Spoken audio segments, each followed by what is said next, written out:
আশা করে জান্নাল কিছু উত্তর দিতে পারে। সে পড়ার সাথে সাথে অ্যাটিকের তাপমাত্রা কমে গেল। পৃষ্ঠাগুলি নিজেরাই চালু হতে শুরু করে, এবং একটি ফিসফিস শব্দ বাতাসে ভরে যায়, সাহায্যের জন্য অনুরোধ করে।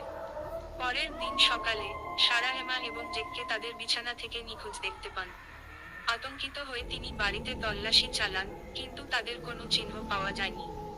জ্বর আরো খারাপ হয়ে গিয়েছিল, এবং দেয়াল থেকে সাহায্যের জন্য তিনি সবচেয়ে ঘৃণ্য চিৎকার শুনল। সারার কাছে যাওয়ার সাথে সাথে তার হৃদয় ছুটে গেল, কিন্তু চিত্রটি তার চোখের সামনে অদৃশ্য হয়ে গেল। তিনি ঘরের প্রতিটি আলো জ্বালালেন, কিন্তু ভয়ের অনুভূতি আরো শক্তিশালী হয়ে উঠল। হতাশ হয়ে তিনি অ্যাটিকেতে ফিরে আসেন, আশা করে জান্নাল কিছু উত্তর দিতে পারে। সে পড়ার সাথে সাথে অ্যাটিকের তাপমাত্রা কমে গেল, পৃষ্ঠাগুলি নিজেরাই চালু হতে শুরু করে, এবং একটি ফিসফিস শব্দ বাতাসে ভরে যায়, সাহায্যের জন্য অনুরোধ করে। পরের দিন সকালে, সারা এমা এবং জেককে তাদের বিছানা থেকে নিখোঁজ দেখতে পান। আতঙ্কিত হয়ে তিনি বাড়িতে তল্লাশি চালান,